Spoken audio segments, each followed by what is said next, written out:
Hit किया है 10K का माइलस्टोन। हालांकि मैं 10K से ज्यादा खुश नहीं हूँ, मैं इस बात से खुश हूँ कि मैं श्रीधाम वृंदावन में हूँ और यहाँ जाके मेरे 10K सब्सक्राइबर्स पूरे हुए। So thank you so much all.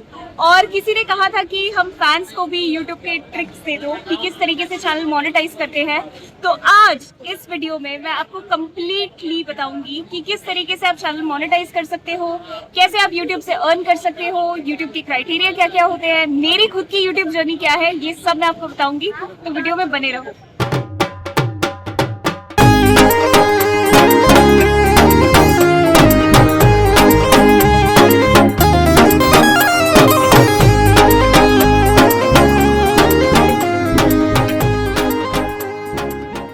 बहुत सुंदर दर्शन हो गए और फाइनली मेरे 10K सब्सक्राइबर्स हो गए। और जैसा कि मैंने कहा कि खुशी इस बात की नहीं है कि मेरे 10,000 सब्सक्राइबर्स हो गए, खुशी इस बात की है कि 10,000 सब्सक्राइबर्स पहले भी हो सकते थे, लेकिन राधा रानी ने ये लैंड चुना मेरे लिए कि यहाँ आके मैं अपनी खुशी को सेलिब्रेट कर पाऊँ।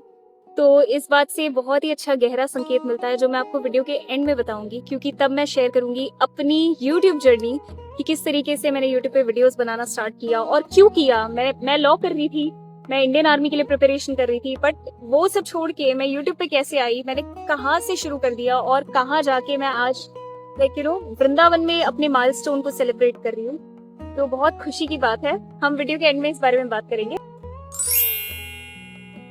तो सबसे पहले हम YouTube की एलिजिबिलिटी क्राइटेरिया के बारे में जानेंगे। तो अगर आप YouTube चैनल बनाते हैं तो आप कब एलिजिबल होते हैं मोनेटाइजेशन के लिए।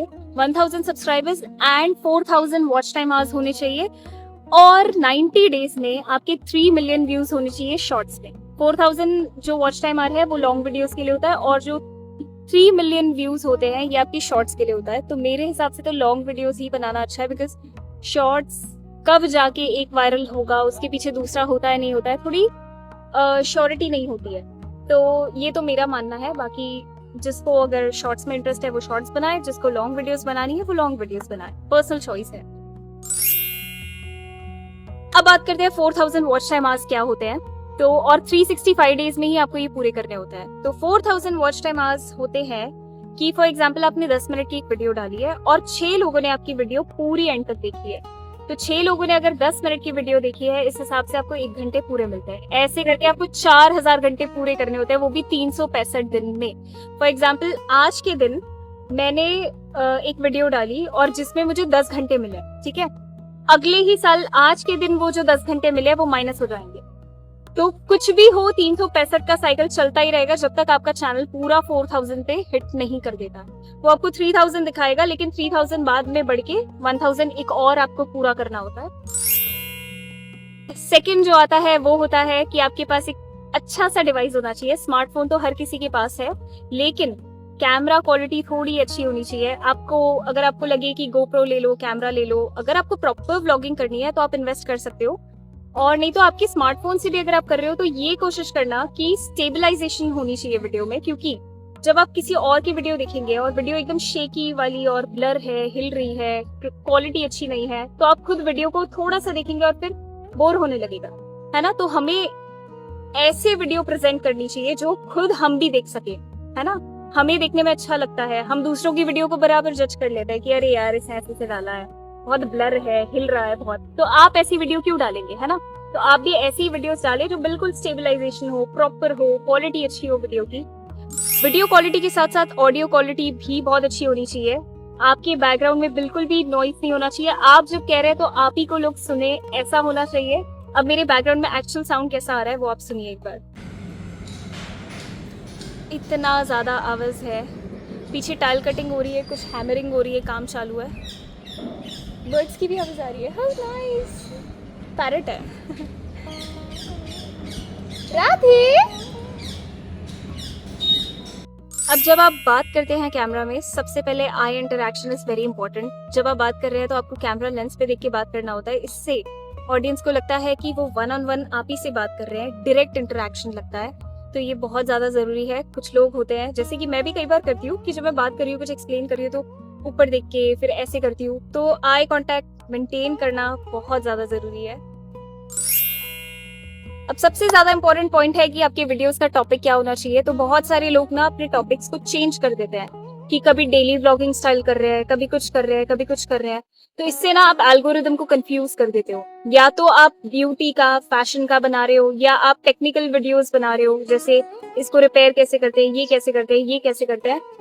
एक जॉनर पकड़ लो। आप ट्रैवल वीडियो बना रहे हो तो ट्रैवल वीडियोस ही बनाओ, क्योंकि एल्गोरिदम कंफ्यूज हो जाता है। अगर फॉर एग्जांपल मैं वृंदावन आती हूँ, ठीक है, तो यूट्यूब को पता है कि जो जो लोग भी वृंदावन जाते हैं उन सबके फीड पे मेरा जो वीडियो है वो जाएगा। तो यूट्यूब ऑडियंस आपके ढूंढता है। तो आप एक वीडियो का अगर आप टॉपिक सिलेक्ट करके रखोगे तो यूट्यूब इससे कंफ्यूज नहीं होगा। तो ये बहुत ज्यादा इंपॉर्टेंट पॉइंट है। लोग कुछ भी डालते हैं, कुछ भी बनाते हैं। अगर मेरा देखा जाए तो मैं कहीं भी जाती हूँ वो धाम से रिलेटेड होता है, ठीक है। धीरे धीरे आपकी ऑडियंस बन जाती है तो आप कुछ भी डालो, सब चलेगा, है ना।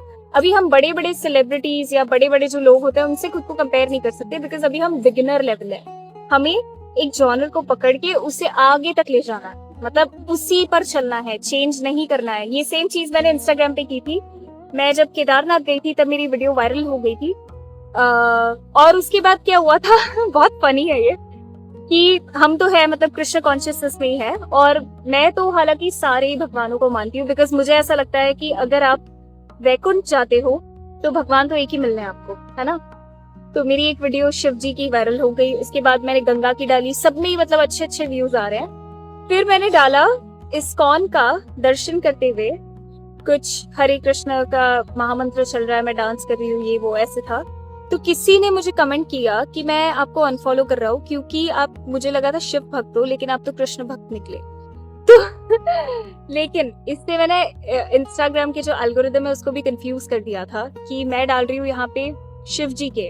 अब क्या हो रहा है, मेरी कृष्ण की जो वीडियो है वो शिव जी के फीड पे नहीं जा सकती, क्योंकि लोग क्या है देख के स्क्रॉल कर देंगे, क्योंकि वो शिव भक्त है। तो ये चीज होती है कि आप एल्गोरिदम को कंफ्यूज करते हो। इसलिए अगर आप एक ही जॉनर को पकड़ के चल रहे हो तो आपके लिए बेटर होगा। तो शिव भक्ति कर रहे हो तो शिव भक्ति करो बट ठीक है, अब नया है तो एक चीज को ऐसे भक्ति से ही नहीं कह रही हूँ मैं, आप कुछ भी टॉपिक पे बना सकते हो। ओके, सबसे बड़ा पॉइंट है कि मोनेटाइजेशन हो जाता है तो उसके बाद पेमेंट कितनी आती है, पैसे कैसे देता है यूट्यूब। तो पैसे ऐसे ही नहीं मिलते आपको, आपके टॉपिक्स के हिसाब से मिलते हैं। आपके वीडियो में जब जब एड रोल्स होती है तो स्टार्टिंग में सपोजिंगली स्किप वाली एड्स आती है तो आपको ज्यादा पेमेंट होती है। और वीडियो के हर स्टार्ट में मेरे, आप अगर वीडियोस प्ले करेंगे तो स्टार्टिंग में आपको एड्स आएगी, उसका एक साइन होता है कि चैनल मोनेटाइज्ड है। सो पर 1000 व्यू के हिसाब से आपको पैसे मिलते हैं। आपकी एक वीडियो का अगर क्या टॉपिक है, अगर कुछ अच्छा सा है जिसमें एड रोल्स अच्छी हो रही है तो उस हिसाब से डिफर करता है। कोई एक डिफाइन नहीं है कि आपको पर वीडियो पर 1000 व्यू के पीछे इतने ही पैसे मिलेंगे, कभी बढ़ भी सकते हैं, कम भी हो जाता है। तो एक एग्जांपल देती हूँ, जैसे पर 1000 व्यू पे मुझे 250 रुपीज मिल रहे हैं अगर, तो 10,000 व्यू अगर आते हैं तो फिर 250 इंटू 10 कर देंगे हम, तो उस एक 10,000 व्यू के पीछे मुझे 2,500 मिलेंगे। ऐसा कंपलसरी नहीं है कि आपको 250 के रेट से ही मिले, कभी कम भी हो जाता है, कभी 400-500 भी चला जाता है, depending on what you are posting. ये 3 चीजें बहुत ज्यादा जरूरी है कि जो आपका टाइटल है वो ही कोलैब करना चाहिए आपके थंबनेल से, और सेम आपके वीडियो के अंदर जो 30 सेकंड होते हैं वीडियो का, वो ऑडियंस को ये पता होना चाहिए कि ये वीडियो एक्चुअल में उसी बारे में है जो उन्होंने टाइटल पढ़ा है या थंबनेल में देखा है। तो कोई भी चीज मिसलीडिंग नहीं होनी चाहिए। फॉर एग्जाम्पल, आपने मेरे लेटेस्ट वीडियो में देखा होगा कि हम वृंदावन की धरती पर पहुंच गए, ऐसी कुछ लिखा है मैंने, और टाइटल भी सेम है, और वीडियो कोई मिसलीडिंग नहीं है, क्योंकि आप देखेंगे तो हम वहां पे पहुंचते हैं, वहां की भूमि को हम नमन करते हैं और फिर हम आगे बढ़ते हैं उत्तराखंड की तरफ। तो कोई भी चीज गलत नहीं लिखी है, और वो अट्रैक्ट भी कर रही है कि मैं वृंदावन पहुंच गई, तो मिसलीडिंग नहीं है, पर थोड़ा ऐसे लिखा है ताकि लोगों को आपने देखा है कि लोग कुछ भी टाइटल डाल देते हैं, जैसे हमारे पीएम के ऊपर डाल देते हैं कि पीएम चल बसे, फिर हम जाके वीडियो खोलते हैं और देखते हैं, फिर बोलते हैं अरे यार ये क्या झूठ लिखा है इसमें, है ना। तो एकदम ही झूठ नहीं होना चाहिए ताकि लोग खोले, फिर अगली बार वो आपकी वीडियोस नहीं देखेंगे, वो कहेंगे कि ये तो झूठ ही बोलता है, इसका चैनल ही ऐसा है। तो ऐसी चीजें डालो जो लोगों को माइंड में बैठ जाए कि ये जो बोलता है वही इसके वीडियो में दिखता है, कोई चीज मिसलीडिंग नहीं है। तो ये इस बात का ध्यान रखना। और थंबनेल जितना हो सके बहुत ज्यादा चीजों को भरो मत, जितना सिंपल रहे, प्लेन रहे, उतना अच्छा लगेगा देखने में। आपका जो फेस होना चाहिए ना थंबनेल में, वो दिखना चाहिए प्रॉपर्ली। और फॉर एग्जाम्पल मैंने लिखा मैं वृंदावन पहुंच गई और मेरी शक्ल बस ऐसी है थंबनेल में, या मेरी फोटो है, बैकग्राउंड में व्हाइट बैकग्राउंड है पूरा, ठीक है। तो आपको देख के जो वीडियो ऑडियंस देख रही है, उनके होम फीड पे आ रहा है, वो कहेंगे सफेद दीवारें ऐसे खड़ी और वृंदावन पहुंच गई, तो ये कुछ नहीं लगेगा। थोड़े पेड़ पौधे, क्योंकि वृंदावन सुनते ही हमारे मन में क्या आता है कि पेड़ है, वहां पे सुंदरता है, फिर मंदिर है, तो पीछे एक मंदिर दिखे बैकग्राउंड में, पीछे पूरा दिखना चाहिए बैकग्राउंड, तब जाके पता चलेगा, तो जाके लोग टैप करेंगे और देखेंगे। तो अब आते हैं उस मेन टॉपिक पर, जिस पर बहुत सारी वीडियोस है यूट्यूब पे, मिसलीडिंग वीडियोस आपको दिखेंगी कि क्या हैक है, क्या ट्रिक है, क्या ये है वो है। तो सबसे बड़ा हैक है यूट्यूब पे इजीली मोनेटाइज करने का, वो है मेहनत। जी हाँ। अभी एक बात बताती हूँ मैं आपको। फॉर एग्जाम्पल, आप जॉब पे जाते हो, ठीक है, आप 20 दिन काम करते हो, 10 दिन छुट्टी लेते हो, हर महीने आप ऐसे ही कर रहे हो, तो क्या आपको सैलरी पूरी मिलेगी या कट के मिलेगी? कट के मिलेगी, राइट। अगर आप कुछ भी कर रहे हो इस दुनिया में, कोई भी काम कर रहे हो, तो मेहनत के बाद ही आपको रिवॉर्ड मिलेगा, फोकट में कोई आपको कुछ नहीं देने वाला। Same goes with YouTube as well. अगर आप मेहनत करते हो, व्लॉगिंग करना आसान नहीं है। मुझे कितने लोग मिलते हैं, वो अब जैसे मैंने लॉ किया था, तो कहते हैं अच्छा यूट्यूबर हो, फिर तो क्या है, अच्छा ही कमा लोगे, अच्छा ही कर रहे होगे। अब लोगों को लगता है यूट्यूब से पैसे कमाना बहुत आसान है, हर कोई करता है, हर कोई कमा लेता है। ऐसा नहीं होता।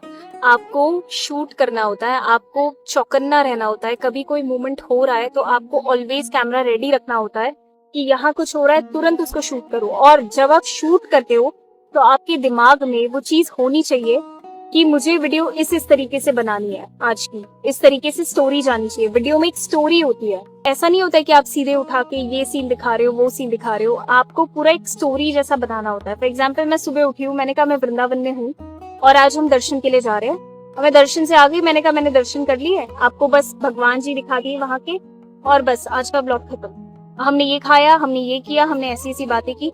आपको सबसे पहले सारे कैरेक्टर्स को इंट्रोड्यूस करना होता है आपके ब्लॉग में। जैसे आप मेरी बहन को जानते हो, मेरी फैमिली को अच्छे से जानते हो कि मेरे पापा कैसे हैं, मेरी बहन कैसी है, मेरे जीजू कैसे हैं, मेरी मम्मी कैसी है। तो सबसे पहले तो आपको कैरेक्टर से इंट्रोड्यूस कराना होता है। अब जब मैं उत्तराखंड की वीडियोस डालूंगी, आप मेरे ऑलरेडी कजन्स को जानते हो क्योंकि मैं 2 महीने पहले उनसे मिली थी। सो आपकी यूट्यूब वीडियो में एक स्टोरी फॉर्म होना चाहिए। ऐसा नहीं कि आप कुछ भी उठा के कट कर रहे हो, यहाँ से यहाँ पेस्ट कर रहे हो। वीडियो ऐसे नहीं बनती है। और अटेंटिव रहना है पूरे दिन। जब आप शूट करते हो, आपके दिमाग में आना चाहिए कि इसके बीच में ये डाल दूंगी, ये डाल दूंगी। तो क्रिएटिव साइड जो आपके ब्रेन का होता है, वो आपको बहुत ज्यादा यूज करना पड़ता है। और जो आप एडिट करते हो, वो सबसे ज्यादा जरूरी है। आप दूसरों के गाने यूज नहीं कर सकते, कॉपीराइट आता है। तो मैं तो खुद ही अपने सॉन्ग क्रिएट कर लेती हूँ AI की हेल्प से। और कुछ नो कॉपीराइट सॉन्ग्स आपको मिल जाएंगे। तो आपको YouTube पे जाके कोई भी भजन या कोई भी गाना आपको यूज करना होता है आपके बैकग्राउंड में, तो आप उसको सर्च करें, फिर ऊपर 3 डॉट्स पे क्लिक करें, वहां पे लिखा होता है क्रिएटिव कॉमन्स। जैसे आप क्रिएटिव कॉमन्स पे क्लिक करते हैं, वहां पे आपको नो कॉपीराइट वाले जो वीडियोस होते हैं वो मिल जाते हैं। मतलब उसमें भी आपको उन्हें टैग करना होता है अपने डिस्क्रिप्शन पे, तो वो आपको कॉपीराइट नहीं देंगे। तो मैं बात कर रही थी मेहनत की। कंसिस्टेंसी बहुत ज्यादा जरूरी है। और पीछे के अगर आप सारे स्टेप्स फॉलो करते हैं, आपकी वीडियो क्वालिटी अच्छी है, आप कहेंगे हम कंसिस्टेंट है, उसके बाद भी हमारा चैनल नहीं चल रहा है। और एक बात सबसे ज्यादा जरूरी है कि लोगों से अपना फोन पकड़ पकड़ के सब्सक्राइब करवाना बंद करो। क्योंकि अगर आप जबरदस्ती सब्सक्राइब कराते हो और उनका मन नहीं है आपका वीडियो देखने का, उनके होम पेज पे आपकी वीडियो आती है और वो हटा देंगे, स्क्रॉल कर देंगे, तो इससे आपका नुकसान है। क्योंकि यूट्यूब देखता है कि सब्सक्राइबर्स ही वीडियो देखना पसंद नहीं कर रहे, तो यूट्यूब पुश नहीं करेगा नेक्स्ट टाइम उनको। तो इसलिए ऑर्गेनिकली जो सब्सक्राइबर्स बढ़ रहे हैं बढ़ने दो, किसी को फोर्स नहीं करना है। मेरा चैनल है, देखो देखो देखो। मेरे पापा हमेशा ऐसे करते हैं कि उससे चैनल सब्सक्राइब कराओ, उससे करवाओ। तो मैं कहती हूँ अपने आप जिसको करना है, जो सामने से आके पूछेगा वो करेगा, है ना। जबरदस्ती कभी नहीं करवानी चाहिए। दूसरा ये है कि आप जब भी वीडियो अपलोड कर रहे हैं, मेक श्योर कि वीडियो इतना अच्छा हो ताकि लोग पूरा एंड तक देखें। कोई पॉइंट पे उन्हें बोरिंग नहीं लगना चाहिए। आप जब एडिट करते हैं 10 बार, तो खुद देखिए बार बार उसको। मेरा कैसे एडिटिंग का सीन होता है, मैं खुद ही एडिट करती हूँ। पहला मैं पूरा क्रॉप करती हूँ कि मुझे क्या चाहिए क्या नहीं चाहिए। दूसरे राउंड पे मैं फिर से और एक बार क्रॉप करती हूँ, वो भी मैं 2 घंटे बाद देखती हूँ उसको। तीसरा राउंड मैं फिर और 2-3 घंटे बाद देखती हूँ कि और क्या बोरिंग लग रहा है। मतलब मैं अगर 3 बार अपनी वीडियो बार बार देख रही हूँ, तो मुझे कौन सा पार्ट बोरिंग लग रहा है, कौन सा अच्छा लग रहा है, फिर मैं उस हिसाब से सारा कट करती हूँ। फिर लास्ट में मैं म्यूजिक डालती हूँ, इंट्रो डालती हूँ, सब करके फिर वीडियो एंड करती हूँ। तो वीडियो एडिटिंग अगर आप खुद से कर रहे हैं तो देखिए एडिटिंग में बहुत ज्यादा स्क्रीन पे मीम साउंड या फिर ये सब ना डाले, बिकॉज वो डिस्ट्रैक्टिंग हो जाता है, आपका ध्यान भटक जाता है। ये मेरा वो है कि ज्यादा नहीं डालने चाहिए, बाकी आप देख लीजिए। सबसे ज्यादा consistency is the key. I tell this to everyone, एक ही टॉपिक उठाओ, 10 टॉपिक पे वीडियोस मत बनाओ। ट्रैवल वीडियो बना रहे हो तो ट्रैवल वीडियोस ही बनाओ, डिवोशनल वीडियोस बना रहे हो तो वही बनाओ, ठाकुर जी की सेवा की बना रहे हो तो वही बनाओ, जो बना रहे हो उसी पर चलो। अगर आप ये सोचते हैं कि महीने में आप एक बार घूमने चले गए और 6 महीने तक कोई वीडियो नहीं डाली, बस वो 4 वीडियोस आपने डाल दी और 6 महीने तक आप कहीं नहीं गए, तो कुछ नहीं डाला आपने, तो यूट्यूब ऐसे काम नहीं करता। अगर आप ऑफिस जाते हैं तो आपको वहां पे रोज काम करते हो तो ही सैलरी मिलती है। वो आपकी कंसिस्टेंसी देखता है, वो देखता है कि आप कितना उसको टाइम दे रहे हो। हालांकि इसमें कोई बॉस नहीं है आपके सिर पर, बट स्टिल ये चीज होनी चाहिए कि आप यूट्यूब को सीरियसली लोगे। बहुत सारे लोगों को देखा है मैंने कि जॉब करते हैं, उसके साथ साथ यूट्यूब पे वीडियोस डाल रहे हैं, फिर वो कंसिस्टेंट नहीं रहते। कभी वीडियोस आ रही है 6 महीने में एक बार, साल में एक बार, तो यूट्यूब भी कहता है कि भाई तुम तो मतलब शुरू में जब आप वीडियो डालना शुरू करोगे तो आप देखना कि आपकी वीडियोस में अच्छे खासे व्यू आते हैं, फिर व्यूज ड्रॉप होते हैं। ड्रॉप इसलिए होते हैं क्योंकि यूट्यूब आपकी ऑडियंस को फाइंड कर रहा है। आप टॉपिक से भटक जाओगे, यूट्यूब खुद भटक जाएगा, फिर वो भी कहीं नहीं आपको पुश करेगा, आप भी कहीं नहीं जाओगे और खत्म हो जाएगा। तो टॉपिक पे ही रहना है, कंसिस्टेंसी मेंटेन करना है, यूट्यूब को फुल टाइम जॉब जैसे लेना है। और अगर कोई भी चीज कर रही हो सीरियसली करो, उसको घुस जाओ उसमें पूरा, तभी जाके सक्सेसफुल होगा। अब बात करते हैं मेरे यूट्यूब जर्नी की। तो मेरी जो यूट्यूब जर्नी है, इसको तो मैं बिल्कुल ही नहीं कहूंगी कि साधारण है, क्योंकि जो भी है राधा रानी की ही आशीर्वाद से है या उन्हीं की कृपा से मेरा चैनल चल रहा है। मैंने किया था बीकॉम प्लस LLB और मेरा प्लान था कि IBPS SO बैंकिंग में जाऊँ या फिर लॉ फील्ड से मैं कुछ इंडियन आर्मी में जाके जज एडवोकेट जनरल करूँ, और मैं कर भी रही थी उसकी प्रिपरेशन। और उस बीच मैंने 84 कोर्स की वीडियो भी पढ़ाई के साथ साथ मैं 30 दिन की वीडियो को पूरे 1-1.5 साल में मैंने डाली थी यूट्यूब पे। और उसके बाद तुरंत बाद हम जाते हैं साउथ इंडिया, तो वहाँ के भी दर्शन जब करके आए, तो मैं धीरे धीरे अपनी वीडियोस पढ़ाई के साथ साथ डाल रही थी। और जब मैं डालती थी तो यही होता है, जब आप पढ़ाई के साथ डाल रहे हो तो आपका ध्यान एक चीज पे नहीं होता है। जैसा कि मैंने आपको कहा, जब आप वीडियोस डालते हैं तो एक ही जॉनर को आपको पकड़ के चलना चाहिए और कंसिस्टेंट रहना चाहिए। तो जब मैंने साउथ इंडिया का डालना शुरू किया, उस टाइम पे मेरा थोड़ा पढ़ाई के बीच का ब्रेक था, तो मैं थोड़ी कंसिस्टेंट हो गई और मेरा टॉपिक जो जा रहा था सारा ही स्पिरिचुअल जा रहा था। तो इस वजह से मेरा जो श्री रंगम टेम्पल का जो वीडियो है वो थोड़ा सा उसके व्यूज अच्छे खासे आ गए, जिससे मेरा वॉच टाइम का जो क्राइटेरिया है ना वो फुलफिल हो गया। तो जब मेरा IBPS SO मैं बैंकिंग एग्जाम के लिए जब लास्ट ईयर अप्लाई कर रही थी, उस टाइम पे बस चैनल मोनेटाइज होने ही वाला था, थोड़ा सा ही बचा था। और एग्जाम जब मैंने दिया तो उस टाइम पे मुझे श्योर नहीं था कि मैं पास होंगी या फेल होंगी। पर जब 84 कोर्स किया था मैंने, तब मैंने राधा रानी से एक ही चीज कही थी। जब मैं ना CS के लिए प्रिपरेशन कर रही थी, इसलिए मैंने लॉ किया था, बट CS मैंने एक पॉइंट पे आके ड्रॉप कर दिया था बिकॉज 2 अटेम्प्ट्स मुझे लगे और मैं फेल हो गई थी। तब मैंने 84 कोर्स किया और मैंने राधा रानी से कहा कि अब मैंने जब लॉ लिया है तो मुझे नहीं पता है कि मुझे आगे क्या करना है। और तब मेरा IBPS SO और जज एडवोकेट जनरल ऑप्शन में ही नहीं था। मैंने कहा जो भी मुझे करना है, बस तुमसे दूर नहीं जाना है, मतलब कुछ भी करवा लो, बस अपने से करीब रखना। क्योंकि जब ब्रजमंडल आए थे हम, इतना ज्यादा आनंद था, इतना दुनिया से आप दूर हो, पीछे लाइफ है, फैमिली है, कोई लेना देना नहीं था, इतना आनंद आता था भक्ति में।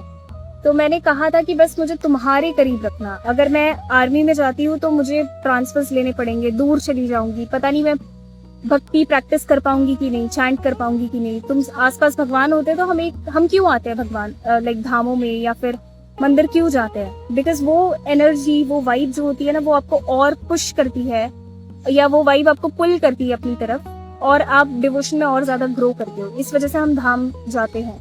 तो जब मैं 84 कोर्स किया, मैंने एक ही चीज मांगी कि राधा रानी बस आपसे दूर मत करना।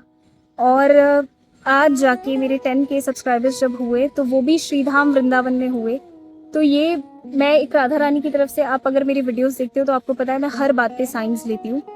तो ये वो साइन है कि 10K पहले भी हो सकते थे। जिस स्पीड में 5K से लेके 8K या 9K तक हम पहुंचे हैं, 10K पहले ही हो जाते हैं, 10-15 दिन पहले। पर यहाँ आके, इस भूमि पे आके जब हमारा पहला दिन है और कल एकादशी थी, इस भूमि पे आके जब मेरे एकादशी के दिन 10 के सब्सक्राइबर्स होते हैं तो मुझे बहुत ज़्यादा खुशी हुई कि राधा रानी से मैंने कहा था। और हाँ, जब IBPS SO दिया था मैं फेल हो गई थी और चैनल उस टाइम पे ही मोनेटाइज होने वाला था, तो मैंने सोचा इसी को थोड़ा सा पुश करती हूँ और क्या पता मेरा करियर इसी में हो, क्योंकि मेरे चैनल का जो टॉपिक है वो यही है कि मैं धाम जाती हूँ, भगवान के बारे में बात करती हूँ, भगवान के करीब रहती हूँ और अपने भाव जो है वो आप सभी के साथ शेयर करती हूँ। तो जब चैनल मोनेटाइज हुआ तो मुझे बहुत ज़्यादा खुशी हुई कि राधा रानी ने मेरे लिए ये चुना है। और मैंने तब चिट भी ड्रॉ किया था उनके सामने, तो यूट्यूब ही आया था। तो इससे ये है कि राधा रानी मुझे अपने पास रख रही है। और यहाँ पे भी जब हम उनके दिल में आए हैं वृंदावन में, और यहाँ जाके 10K हुआ, एक माइलस्टोन हिट किया ना मैंने। माइलस्टोन क्या होता है, मतलब आप एक पॉइंट पे रीच करते हो, तो ये 10K एक माइलस्टोन कहा जाता है। फिर एक 100K होगा तब खुशी होगी अलग से, पर 10K की जो खुशी हुई मुझे सबसे ज्यादा कि वृंदावन में हुई है राधा रानी के पास, तो ये सबसे ज्यादा स्पेशल था। तो जो भी है, यूट्यूब को फुल टाइम बनाओ अगर आपको यूट्यूब पे ग्रो करना है तो। किसकी क्या जर्नी होती है हमें नहीं पता है, सबके अपने अपने एक्सपीरियंसेस होते हैं। तो आप भी लगे रहो, और अगर नहीं होता है तो कहीं ना कहीं फ्यूचर में क्या आपके लिए फ्यूचर होल्ड करता है आपको नहीं पता है। आप अपनी छोटी बुद्धि से सोचते हो, ये बात मैं हमेशा कहती हूँ, लेकिन भगवान का जो प्लान होता है वो बहुत बड़ा होता है आपके लिए।